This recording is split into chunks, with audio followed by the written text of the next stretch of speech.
मत्ती सुसमाचार 11वें अध्याय का मनन। इस अध्याय में 30 वचन लिखे गए हैं। ये 30 वचनों में पहला वचन, यहाँ पर यीशु मसीह प्रभु गलील नगर में सेवकाई में जाना। ये चौथी बार वह गलील नगर में टूर करना और यात्रा करना है।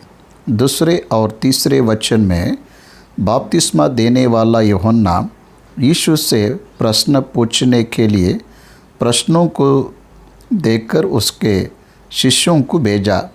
बाद में चौथे वचन से छठवें वचन तक यीशु यूहन्ना के शिष्यों को बातों से ना कहते हुए उसके कार्यों के द्वारा उन्हें गवाही देना। 7वां वचन से 15वां वचन तक यीशु ने बपतिस्मा देने वाले यूहन्ना के बारे में गवाही दिया। 16वां वचन से लेकर 19वें वचन तक यीशु अविश्वास को देखकर डांटना। 20वां वचन से लेकर 24 वचन तक अविश्वास से भरे हुए नगरों के न्याय के बारे में यीशु मसीह पहले ही प्रकट करना। 25वां वचन से 27 वचन तक सत्य को परमेश्वर उसके शिष्यों को प्रकट करने के द्वारा उसका आनंदित होना। 28 वचन से 30वें वचन तक व्यक्तिगत डिसिप्लिन और उसके नाम पर विश्वास से निमंत्रण देना, उसके बारे में उन्होंने बात किया। इस तरह से हमने 11वां अध्याय की जानकारी को देखे। अब वचन के मनन में जाएंगे। मत्ती सुसमाचार 11वां अध्याय पहला वचन।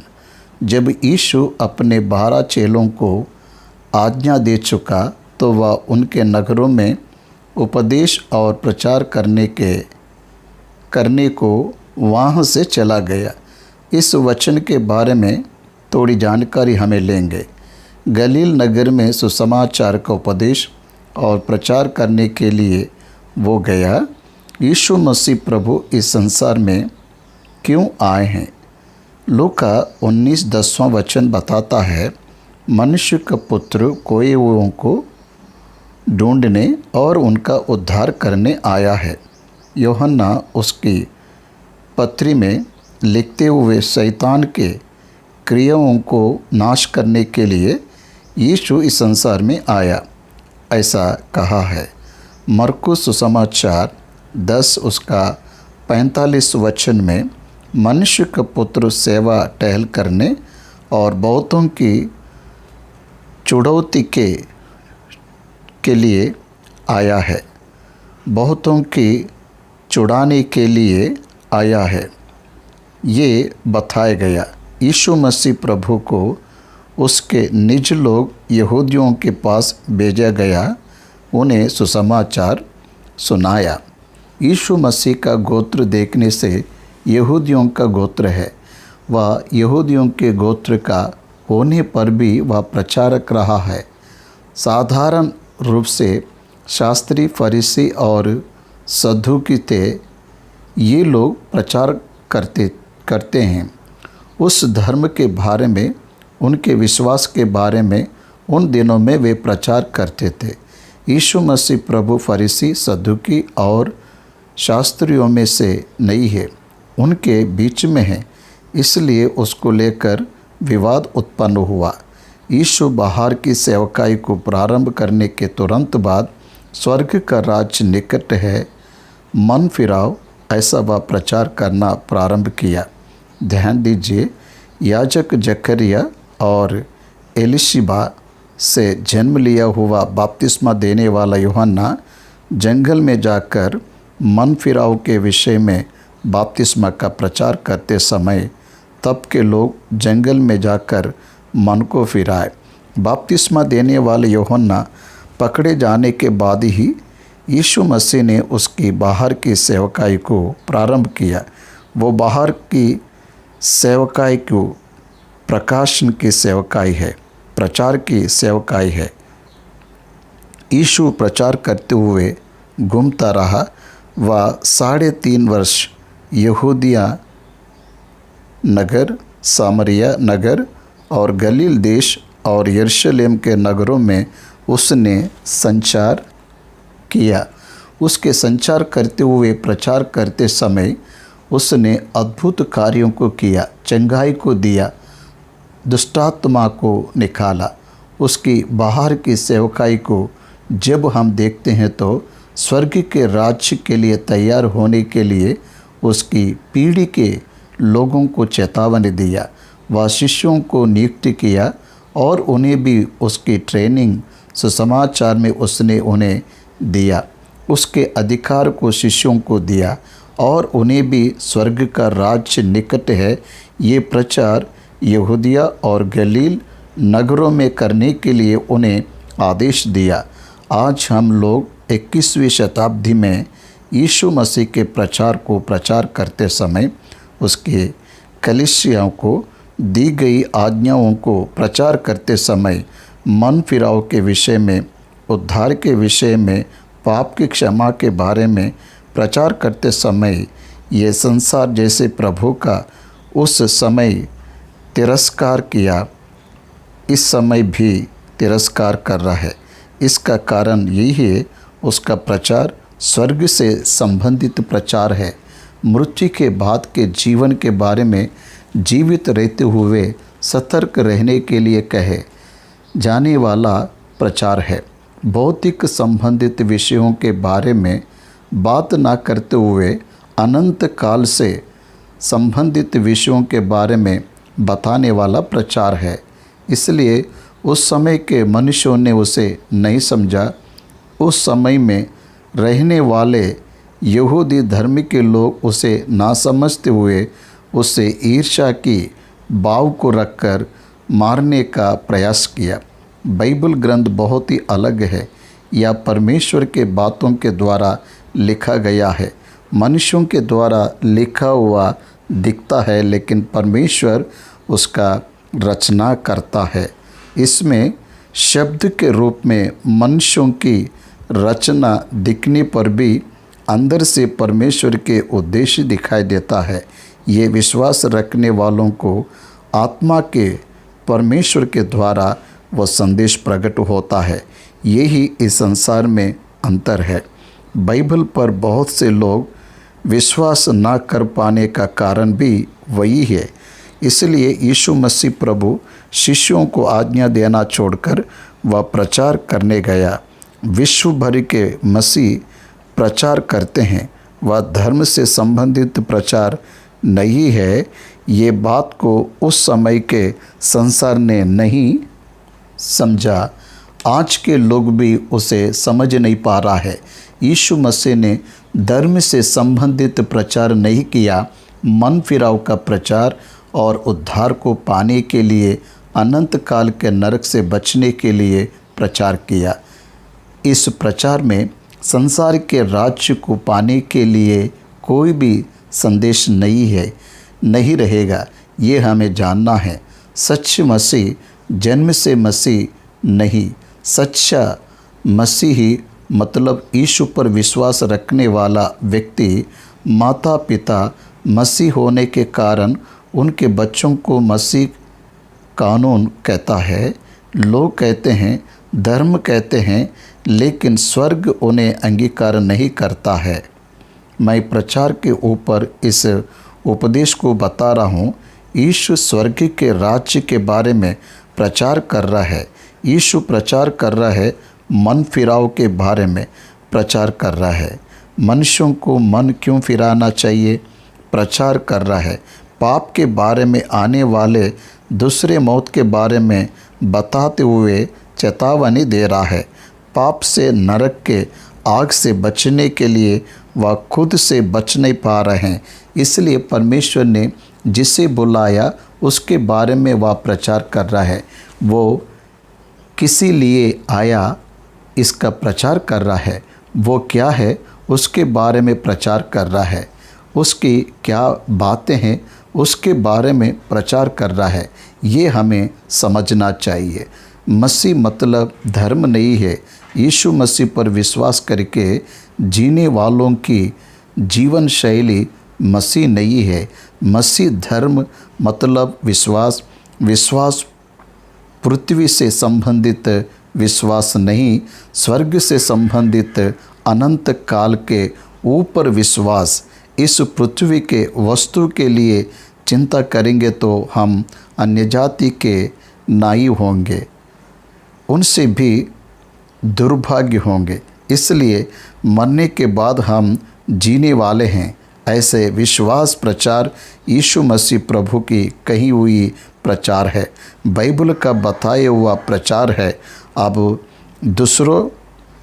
दूसरा और तीसरा वचन, यूहन्ना ने बंदीगृह में मसीह के कामों का समाचार सुना, बंदी बनाया गया।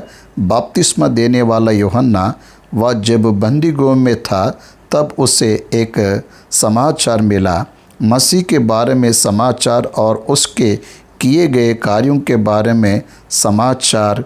उसने अपने चेलों को उससे यह पूछने भेजा, क्या आने वाला तू ही है या हम किसी दूसरे की बाट जो है? ये सोचने वाली बात है। यूहन्ना सुसमाचार में यीशु मसीह को बपतिस्मा देने वाला यूहन्ना, उसने ही स्वयं कहा, संसार के पाप को उठाने वाला परमेश्वर का मेमना ये है। कहने वाला यूहन्ना वह बपतिस्मा देते वक्त, मुझे तेरे हाथों से बपतिस्मा लेना है।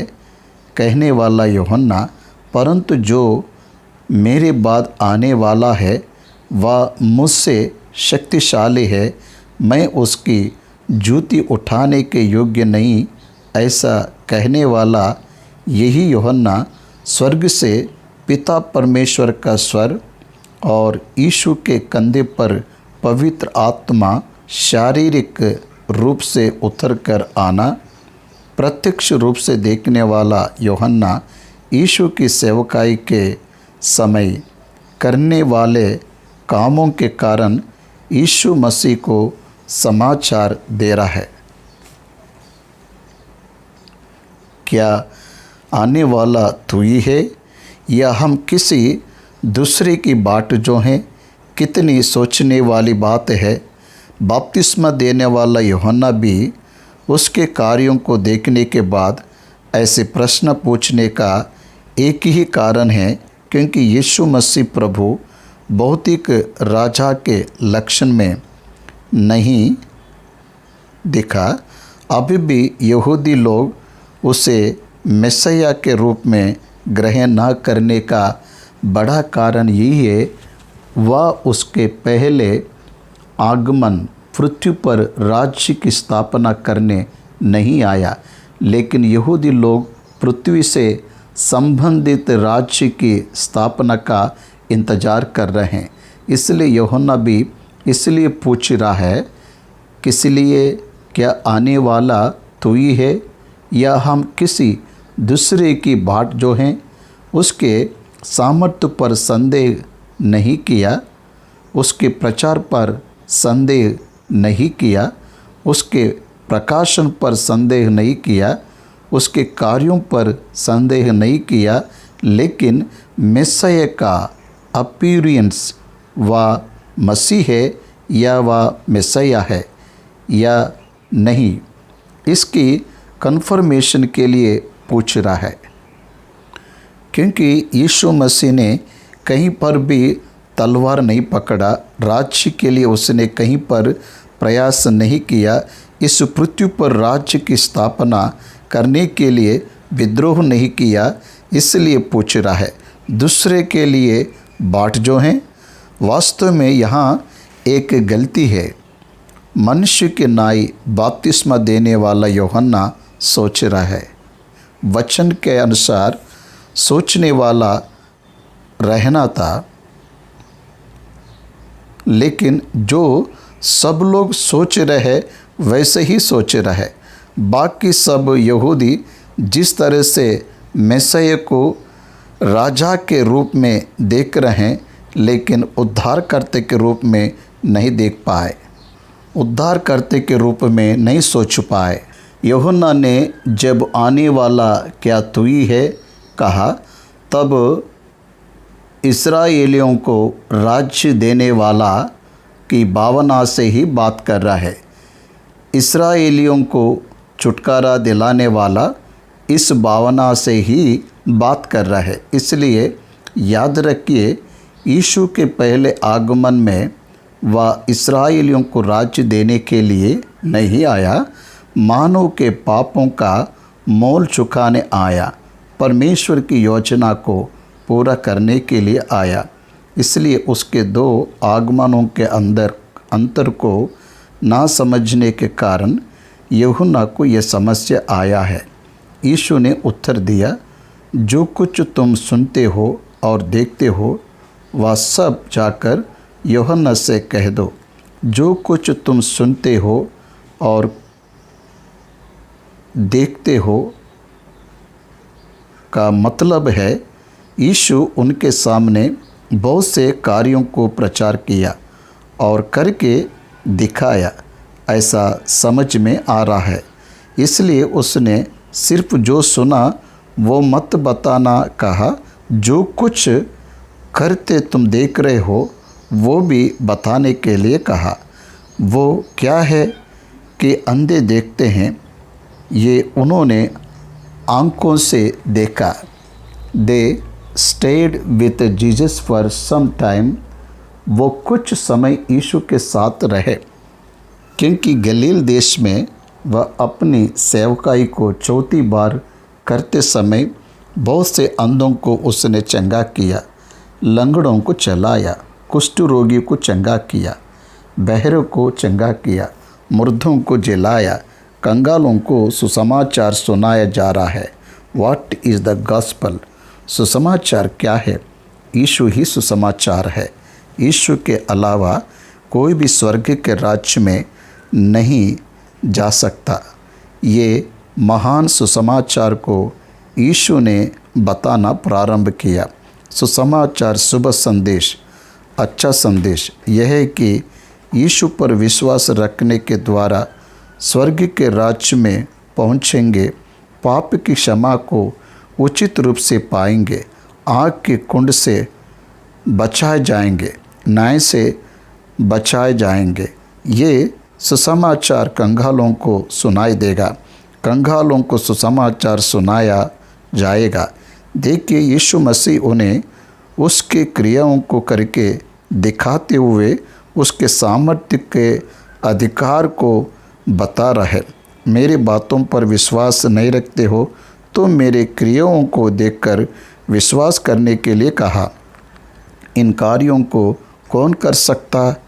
जन्म से अंधे को कोई चंगा नहीं कर सकता, मुर्दे को कोई भी जला नहीं सकता, कुष्ठ रोगी को कोई भी मानव चंगा नहीं कर सकता है। बातों से चंगा किया, मेरी इच्छा है तो शुद्ध हो जा कहने पर कुष्ठ व्यक्ति शुद्ध हो गया। फिर वैसे रहने पर ये क्रिया किसके द्वारा होगा? मानव के कारण हो सकेगा क्या? साधारण व्यक्ति के द्वारा होगा क्या? इस समय में हो रहा है तो आपको समझना चाहिए, मैं ही हूँ, तू उसे बता, और धन्य है वे जो मेरे कारण ठोकर ना खाए। यीशु मसीह ही ठोकर है, वह पत्थर है, लिखा अनबिलीवर्स, उस पर विश्वास ना रखने वालों के लिए वह ठोकर का कारण बना है। यीशु मसीह प्रभु पर विश्वास करने में संकोच नहीं करना चाहिए। संकोच करने वाला अविश्वासी है। इस युग से संबंधित देवता इन लोगों को अंधापन डाला है, ऐसा कुरिन्थियों में लिखा है। इस युग से संबंधित देवता ये नाम दुष्टात्मा का, दुरात्मा का सरदार शैतान का एक नाम है। दुष्टात्मा का लक्षण है यीशु मसीह परमेश्वर है, ये विश्वास ना रखने देने वाला लक्षण है।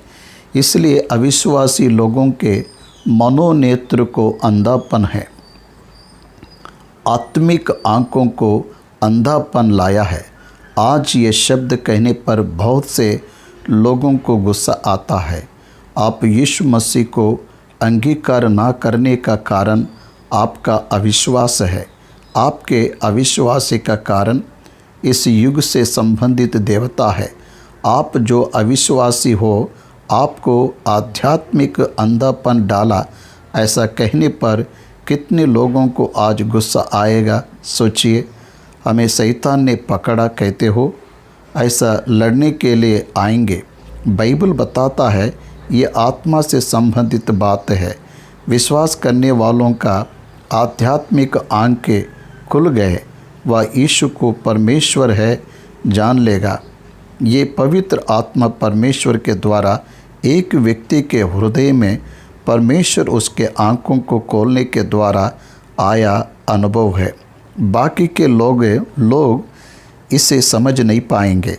इसलिए यूहन्ना से ये जवाब दे रहा है, उसके बातों के द्वारा नहीं, उसके द्वारा किए जाने वाले कार्य परमेश्वर के अलावा किसी से नहीं होगा।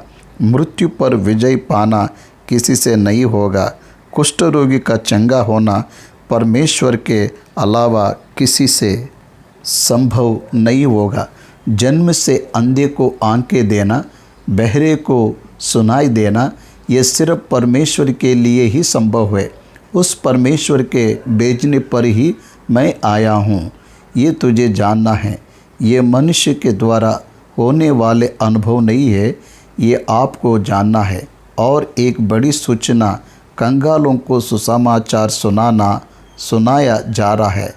जिनका समाज में तिरस्कार किया गया, उन्हें यीशु उसके राज्य, उसके बारे में, धार्मिकता के बारे में, पाप की क्षमा के बारे में, अनंत काल के जीवन के बारे में प्रचार कर रहा है। It is the great sign. उन दिनों में धनवानों को प्रचार किए, लेकिन कंगालों पर ध्यान नहीं दिए। लेकिन कंगालों को भी सुधि ली गई। ये तुझे बताना है, धन्य है वे जो मेरे कारण ठोकर ना खाए। यीशु के बारे में आज पूरा संसार बात कर रहे हैं। जो मसीह नहीं है वे सब भी यीशु के बारे में ठोकर खाते हैं। यीशु मसीह के परमेश्वर होने पर ठोकर को उठाते।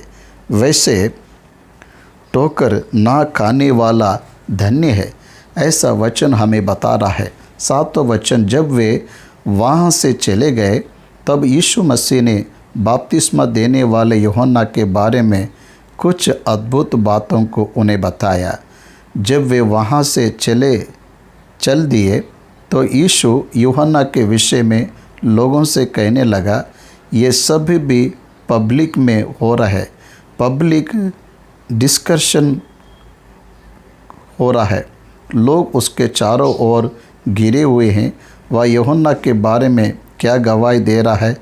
तुम जंगल में क्या देखने गए थे? क्या हवा से हिलते हुए सरकंडे को? फिर तुम क्या देखने गए थे? क्या कोमल वस्त्र पहने हुए मनुष्य को? देखो, जो कोमल वस्त्र पहनते हैं वे राजभवन में रहते हैं। तो फिर क्यों गए थे? क्या किसी भविष्यद्वक्ता को देखने को? हाँ, मैं तुमसे कहता हूँ कि भविष्यद्वक्ता से भी बड़े को तुम जंगल में क्या देखने गए थे? जंगल में एक शब्द सुनाई दे रहा है।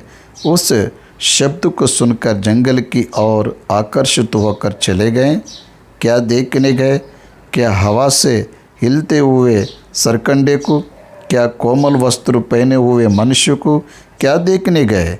भविष्यद्वक्ता को? भविष्यद्वक्ता से भी बड़े को देखने गए। कोमल वस्त्र को पहनने वाले राजभवन में रहते हैं, उससे भी बड़ा है।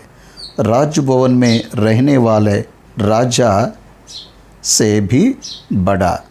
लोगों के बीच में भविष्यद्वक्ता के नाई प्रकाश होने वाले भविष्यद्वक्ता से भी बड़े को तुम देखने गए। क्या तुम ये जानते हो? ये प्रभु यहाँ कह रहा है, मैं बता रहा हूँ, वो भविष्यद्वक्ता से बड़ा है। वह भविष्यद्वक्ताओं से कैसे बड़े हैं? मैं तुमसे सच कहता हूँ कि जो स्त्रियों से जन्मे हैं उनमें से यूहन्ना बपतिस्मा देने वाले से कोई बड़ा नहीं है। विश्व भर के मनुष्यों में से कोई भी उसकी समानता में नहीं आ पाएगा। वह उतना बड़ा है, उतना महान है। प्रभु ने उसे बड़ा कहा। ये उसके ज्ञान के कारण नहीं कहा, ना उसके धन संपत्ति के कारण कहा, यूहन्ना के सुविधा के कारण नहीं कहा, उसके परमेश्वर के कारण वह बड़ा है ऐसा कहा। क्यों? भविष्यद्वक्ता से भी बड़ा है। भविष्यद्वक्ता भी मनुष्य ही है। भविष्यद्वक्ता भी पापी ही है। भविष्यद्वक्ता भी अंतरंग में पाप के स्वभाव को लेकर जन्म लिया हुआ व्यक्ति ही है। लेकिन बपतिस्मा देने वाला यूहन्ना एक विश्वासी अंतरंग में नए स्वभाव में पवित्र आत्मा परमेश्वर किस तरह से प्रवेश करता है, उस तरह से वह जन्म लेते समय ही पवित्र आत्मा के स्वभाव को रखा था। इसलिए वह बड़ा है। भविष्यद्वक्ता से भी बड़ा है, राजा से भी बड़ा है। पवित्र आत्मा परमेश्वर को जन्म से ही अंतरंग में रखने वाला है, इसलिए वह बड़ा है। वह यही यूहन्ना है जिसके विषय में लिखा है, देख मैं अपने दूत को तेरे आगे भेजता हूँ, जो तेरे आगे मार्ग तैयार करेगा। हमको यशायाह का ग्रंथ इन बातों को स्मरण करता है। 40 उसका 3 वचन। किसी की पुकार सुनाई देती है जंगल में, यहोवा का मार्ग सुधारो, हमारे परमेश्वर के लिए आराभा में एक राजमार्ग चौरस करो। हर एक तराई भर दी जाए और हर एक पहाड़ और पहाड़ी गिरा दी जाए। जो टेढ़ा है वह सीधा और जो ऊंचा नीचा है वह चौरस किया जाए। तब यहोवा का तेज प्रकट होगा और सब प्राणी उसको एक संग देखेंगे, क्योंकि यहोवा ने आप ही ऐसा कहा है। बोलने वाला का वचन सुनाई दिया, प्रचार कर। जंगल में एक आवाज़ सुनाई दे रहा है। वह आवाज़ क्या है? बपतिस्मा देने वाला यूहन्ना। जंगल में बपतिस्मा देने वाले यूहन्ना का शब्द सुनाई दे रहा है। इसलिए हम जब देखते हैं तो यीशु मसीह ने स्पष्ट रूप से कहा, मैं अपने दूत को तेरे आगे भेजता हूँ, जो तेरे आगे के पहले मार्ग को तैयार किया जाएगा। यीशु मसीह प्रभु को इस संसार को प्रकट करने वाला एक ही व्यक्ति बना। इसलिए उन्होंने कहा, जो स्त्रियों से जन्मे हैं उनमें से यूहन्ना बपतिस्मा देने वाले से कोई बड़ा नहीं, पर जो स्वर्ग के राज्य में छोटे से छोटा है वह उससे बड़ा है। पृथ्वी में स्त्रियों से जन्मे हुए व्यक्ति से बपतिस्मा देने वाला यूहन्ना बड़ा है, तो स्वर्ग में यीशु मसीह पर विश्वास रखने के द्वारा प्रवेश किया अल्प व्यक्ति बपतिस्मा देने वाला यूहन्ना से भी बड़ा है। क्या बताना चाहा? यीशु पर विश्वास रखने वालों का स्टेटस स्वर्ग के राज्य में यह है कि स्त्रियों से जन्मे बड़े व्यक्ति से भी बड़ा यूहन्ना से भी बड़ा होगा। समझ में आ रहा है क्या? इसलिए पृथ्वी पर हम बड़े नहीं हैं, इसकी हमें चिंता करने की ज़रूरत नहीं है। दुखी होने की ज़रूरत नहीं है। पृथ्वी पर बड़ा होने के लिए परमेश्वर ने हमें नहीं बुलाया है, स्वर्ग के राज्य में रहने के लिए बुलाया है। మత్తయి సువార్త 11వ అధ్యాయం యొక్క వివరణలో పార్ట్ సి, पाप की क्षमा को पाने के लिए बुलाया है, अनंत काल के आग से बचाने के लिए बुलाया है, न्याय से बचाने के लिए बुलाया है। इसलिए ही यीशु आया है। यीशु पृथ्वी पर धर्म के क्रम को लाने के लिए नहीं आया। यीशु अपने जीवन शैली को एस्टैब्लिश करने नहीं आया है। मनुष्यों को आग के कुंड से बचाने के लिए वचन देहधारी बनकर वह अपने लहू और अपने प्राण के द्वारा मनुष्यों के लिए सजा को पाकर मानव को छुड़ाने के लिए आया है। छुटकारे के मोल को रूप में उसके प्राण को देने के लिए आया। इसलिए स्वर्ग के राज्य में जो छोटे से छोटा है वह यूहन्ना से बड़ा है। पृथ्वी पर रहने वाले मनुष्यों में से बपतिस्मा देने वाला यूहन्ना सबसे बड़ा है। देखिए कितनी बड़ी बात कर रहे हैं। यूहन्ना बपतिस्मा देने वाले के दिनों से अब तक स्वर्ग के राज्य में बलपूर्वक प्रवेश होता रहा है और बलवान उसे छीन लेते हैं। यह विश्वास को बलवान कहा गया है। हम अब्राहम के संतान हैं, इसलिए हमें ऑटोमेटिकली स्वर्ग का राज्य मिलेगा। ऐसा बैठने वाले स्वर्ग के राज्य में नहीं जाते। यीशु मसीह पर विश्वास रखने के द्वारा उसके लिए जीने वाले, लड़ने वाले ही उस स्वर्ग के राज्य को छीन लेंगे, पालेंगे कह रहा है। यूहन्ना तक सारे भविष्यद्वक्ता और व्यवस्था भविष्यवाणी करते रहे और चाहे तो मानो कि एलिया जो आने वाला था वह यही है। जिसके सुनने के कान हो वह सुन ले। एलिया जो आने वाला था वह यही है।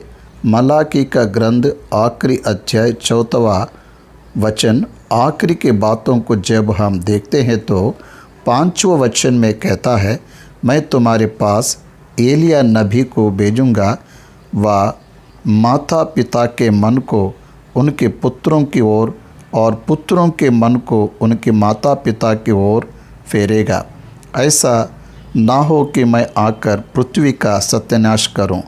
मलाकी भविष्यद्वक्ता के द्वारा भविष्यवाणी की गई और संसार में आने वाला एलिया बपतिस्मा देने वाला यूहन्ना ही है, ऐसा बता रहा है।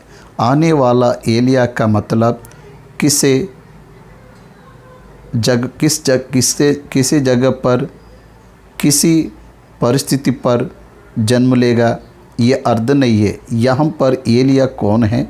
बपतिस्मा देने वाला यूहन्ना ही एलिया है, ऐसा विश्वास रखने वाले ग्रहण करेंगे। माता पिता के मन को उनके पुत्रों की ओर और पुत्रों के मन को उनकी माता पिता की ओर फेरने वाला ही बपतिस्मा देने वाला यूहन्ना है। यूहन्ना की सेवकाई को यहाँ प्रभु स्मरण कर रहे हैं। मैं इस समय के लोगों की उपमा किससे दूँ? वे उन बालकों के समान हैं जो बाज़ारों में बैठे हुए एक दूसरे से पुकार कर कहते हैं, हमने तुम्हारे लिए बांसुरी बजाई और तुम ना नाचे, हमने विलाप किया और तुमने छाती नहीं पीटी। देखिए, मैं इस समय के लोगों की उपमा किससे दूँ? किसी तरह से इन लोगों के बारे में बात करूं? वे बालकों के समान हैं, मैच्योरिटी नहीं है। यूहन्ना ना खाता आया और ना पीता, और वे कहते हैं उसमें दुष्टात्मा है। मनुष्य का पुत्र खाता पीता आया और वे कहते हैं देखो पेट और पियक्कड़, मनुष्य महसूल लेने वालों और पापियों का मित्र। पर ज्ञान अपने कामों से सच्चा ठहराया गया है। तुम विश्वास नहीं रखोगे तो सत्य असत्य नहीं होगा। यीशु मसीह के पीढ़ी की प्रजा किसके समान है? बालकों के समान है। मतलब इमेच्योर्ड पीपल की तरह है।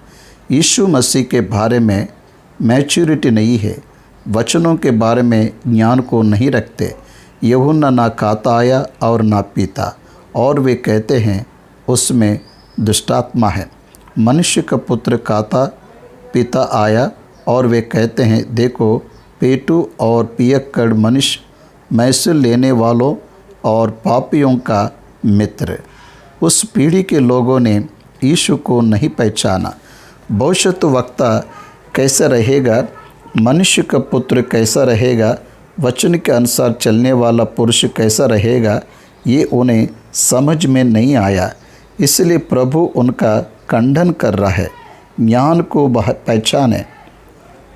पहचानने का अवसर है। ज्ञान अपने कामों से सच्चा ठहराया गया है, कार्यों के द्वारा न्याय को पाएगा। मतलब अर्थ यही है, यीशु मसीह के द्वारा किए जाने वाले कार्य वे किसी आशा रखकर है, वो मैसिया के कार्य है। वे निश्चय एक दिन जानेंगे।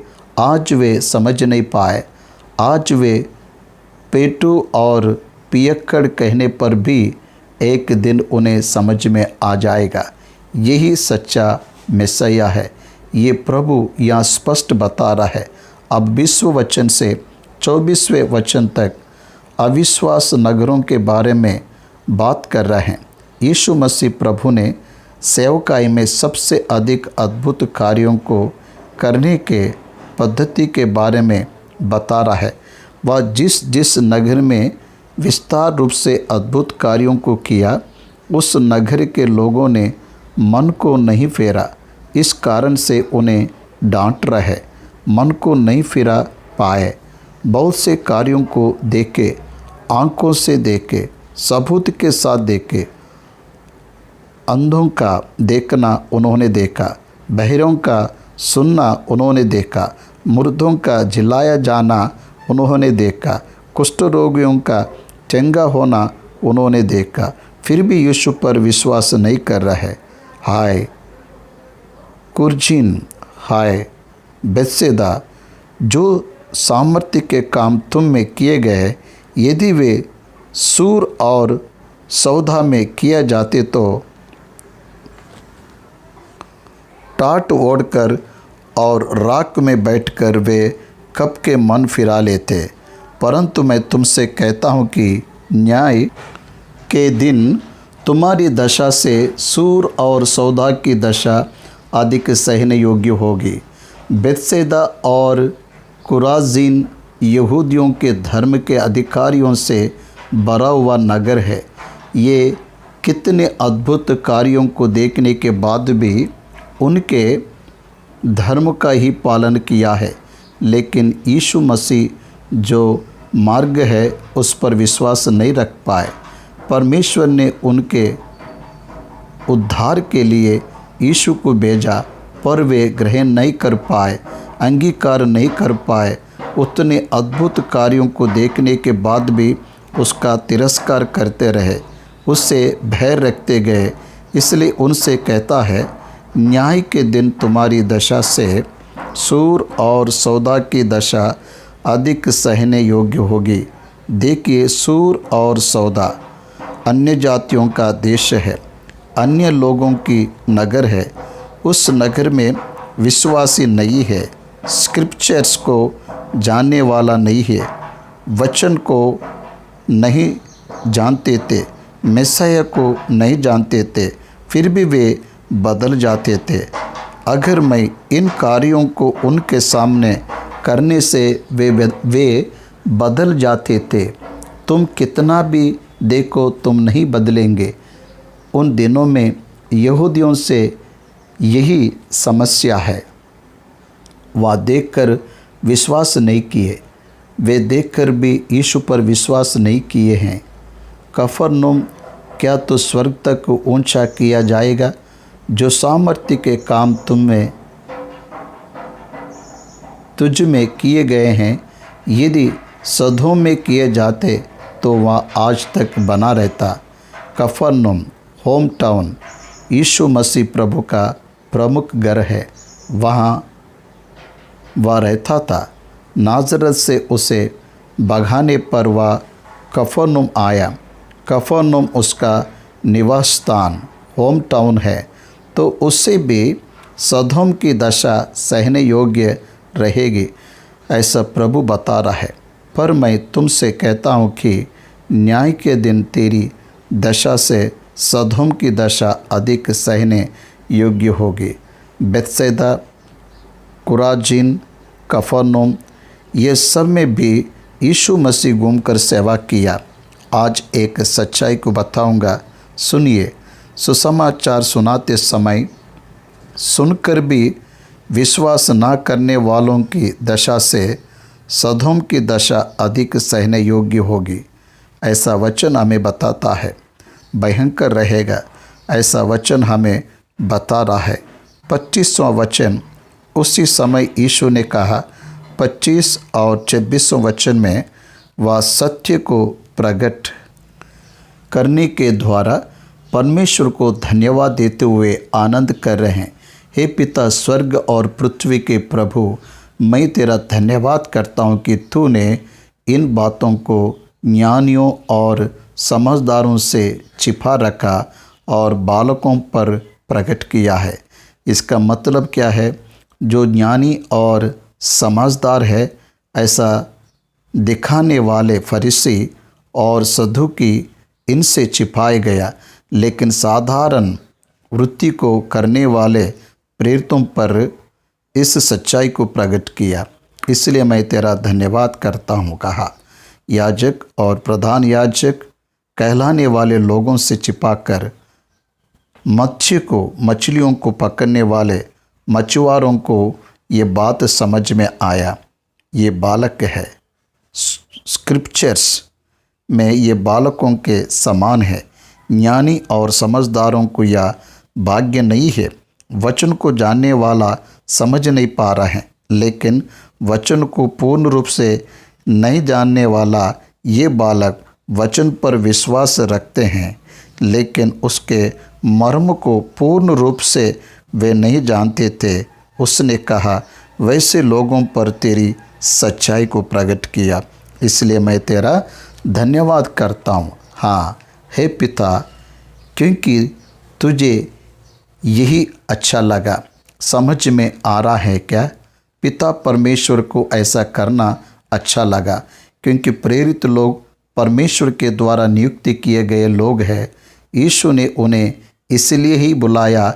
इसके बाद का वचन, मेरे पिता ने मुझे सब कुछ सौंपा है और कोई पुत्र को नहीं जानता, केवल पिता, और कोई पिता को नहीं जानता, केवल पुत्र, और वह जिस पर पुत्र उसे प्रकट करना चाहे। लिटिकेशन, बहुत ही अजीब सा ये लिटिकेशन है। कोई पिता को नहीं जानता है, केवल पुत्र जानता है, और वह जिस पर पुत्र उसे प्रकट करना चाहे। ऐसा कहने पर फिर अन्य जाति के लोग परमेश्वर को कैसे जानेंगे? नहीं जान पाएंगे। ये स्पष्ट रूप से उन्हें बता दिया। ये एक बात काफ़ी है। विश्व भर के धर्म के लोग मसीह से बह रखने के लिए। अच्छा, यीशु ने तुम्हें ही सच्चे परमेश्वर को जानने का अधिकार दिया है, हमें नहीं दिया क्या? हम में से कोई परमेश्वर को नहीं जानता है क्या? ऐसा कहते हुए लड़ने के लिए आएंगे। विश्व भर के लोग विश्वासी के ऊपर लड़ने के लिए आएंगे। इसे विश्वासी बदल नहीं सकता, क्योंकि प्रभु ने इसे कहा, मेरे पिता ने मुझे सब कुछ सौंपा। क्या सौंपा है? क्योंकि जो यीशु मसीह पर विश्वास रखेगा उसे ही स्वर्ग का भाग्य है। इसलिए उसके हाँ बोलने से, हाँ नहीं बोलने से नहीं, उसका अंगीकार करने से ही स्वर्ग का राज्य मिलेगा। उस पर अंगीकार नहीं करने से नरक का कुंड है। अब पिता ने भी सब कुछ उसके हाथ में सौंपा है। इसलिए पुत्र जिस पर उसे प्रकट करना चाहा, उसके अलावा कोई भी पिता को नहीं जानेगा। स्वर्ग के पिता को जानना मतलब पुत्र को जानना ही है। पुत्र को जानने वाला पिता को जानता है। इसलिए पिता के प्रकट करने तक पुत्र कौन है पता नहीं चलेगा। आज यीशु मसीह प्रभु को अंगीकार नहीं कर पाने वाला व्यक्ति कौन है? जिन पर पिता की इच्छा नहीं है, यहाँ पर सबको गुस्सा आता है। ये परमेश्वर का अधिकार है। वह जिस पर पुत्र को प्रकट करना चाहता है उस पर प्रकट करेगा। पिता के बिना कोई पुत्र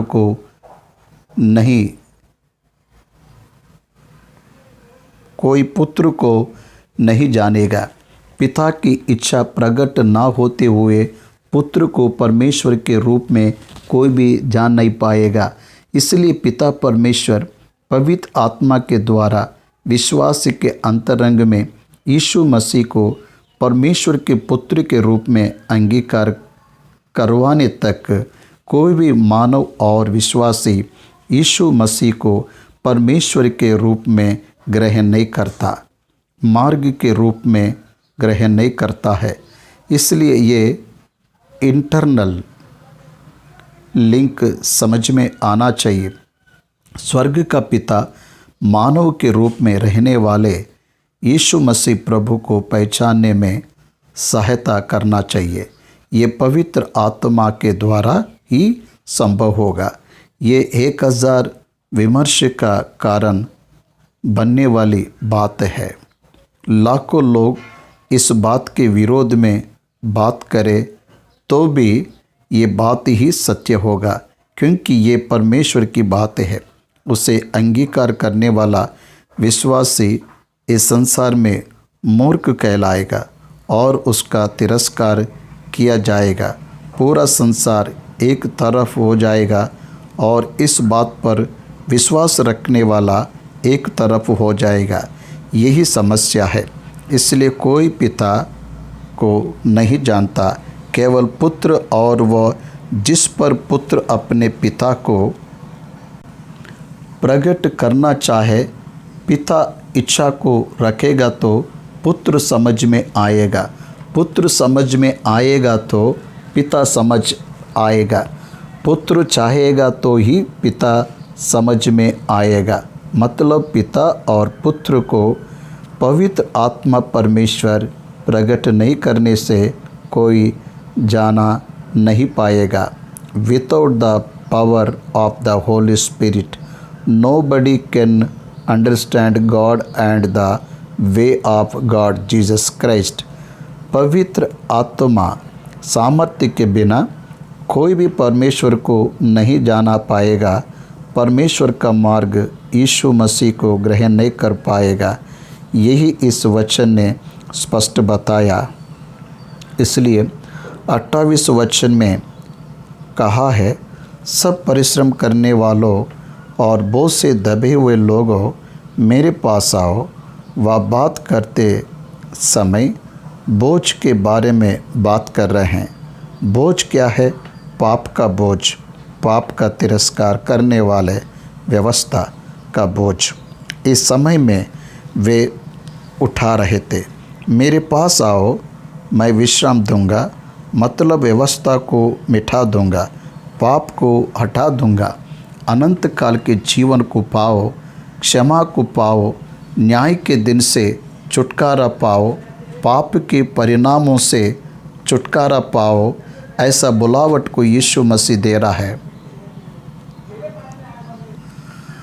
आर्थिक बोझ के बारे में उसने बात नहीं किया, इसलिए आर्थिक बोझ से आने पर आर्थिक बोझ को निकाल दूंगा, ऐसा नहीं कहा। बोझ क्या है? परिश्रम करते हुए बोझ को उठा रहे, मतलब पाप का बोझ, व्यवस्था नामक बोझ। इसके विपरीत कंगालों को धनवान बनाऊंगा, ऐसे यीशु मसीह नहीं बुला रहा है। पापियों को बचाऊंगा, आओ, ऐसी बुलावट को दे रहा है। पाप के अधिकार के अधीन होकर जीने वालों को विश्राम दूंगा, मेरे पास आओ कह रहा है। कुछ मसीह लोग इन बातों को आर्थिक बोझ के लिए उपयोग में लाकर परमेश्वर तुम्हारे आर्थिक बोझ को उठाएगा आओ कह रहा है। मसीह के लिए आर्थिक बोझ समस्या नहीं है, क्योंकि परमेश्वर के सारे प्रतिज्ञा हैं विश्वासी के प्रति है, वह उसे पूरा करेगा। कुछ संदर्भों में विश्वासी आर्थिक समस्या का सामना करने से वह आवश्यक रहने से ही परमेश्वर उसे देगा। परमेश्वर उसकी परिस्थिति को बदलने के सामर्थ्य को रखते हुए भी आर्थिक बोझ को दिया। इसका मतलब उसके पीछे परमेश्वर की योजना रहती है। इसलिए मसीह धनवान और भाग्यवान होने के लिए बुला रहा है। ऐसा प्रचार पर विश्वास मत करना। उद्धार देने के लिए बुला रहा है, पाप की क्षमा को देने के लिए बुला रहा है। ये प्रचार सही है और विश्वसनीय प्रचार है। मैं तुम्हें विश्राम दूंगा। इसका मतलब क्या है? विश्राम यह शब्द अनंत काल की सूचना को देता है, मरने के बाद के जीवन को दर्शाता है। इसलिए जो कोई अनंत काल के विश्राम को लेकर निश्चयता को रखता है, वह पृथ्वी पर आने वाले कुछ समय के कष्टों को नहीं गिनते हैं। पृथ्वी पर कष्ट, समस्या, गरीबी ये सब रहता है। इसके कारण विश्वासी विचलित नहीं होता है, क्योंकि अनंत काल के जीवन में उसको प्रवेश है। यीशु पर विश्वास रखने के द्वारा वह नरक के कुंड से बच रहा है। इसलिए इसे आप लोग इसे समझिए। मेरा जुआ अपने ऊपर उठा लो और मुझसे सीखो, क्योंकि मैं नम्र और मन में दीन हूँ और तुम अपने मन में विश्राम पाओगे। यीशु मसीह प्रभु उसके प्रचार के बारे में जुआ कह रहा है। यीशु मसीह के बताए हुए बातों के अनुसार पृथ्वी पर चलने की आदत रखने से आपको इस संसार से संबंधित कोई भी विचार आपके लिए दुख नहीं बनेगा। आपको विश्राम मिलेगा, आपके मन को शांति मिलेगा। यीशु मसीह के बताए हुए प्रेम का मार्ग, यीशु मसीह के बताए हुए शत्रु को क्षमा करने का मार्ग, यीशु मसीह के बताए हुए पड़ोसी से प्रेम करने का मार्ग, अपने समान अपने पड़ोसी से प्रेम कर, इस मार्ग का जो अनुसरण करता है वे इस संसार में विश्राम को पाएंगे। इसलिए प्राण को विश्राम देगा, तेरे विश्वास को बढ़ाएगा, तेरी परिस्थितियों में वह तेरे लिए खड़ा रहेगा। ये आपको समझना है। तेरे प्राण को विश्राम मिलेगा, मतलब मेरा जुआ सहज और मेरा बोझ हल्का है। उसका प्रचार सहज है, उसका मार्ग हल्का है। अनुसरण ना कर पाने वाले कठिन मार्ग नहीं है, कठिन नहीं है। उसका मार्ग सरल है।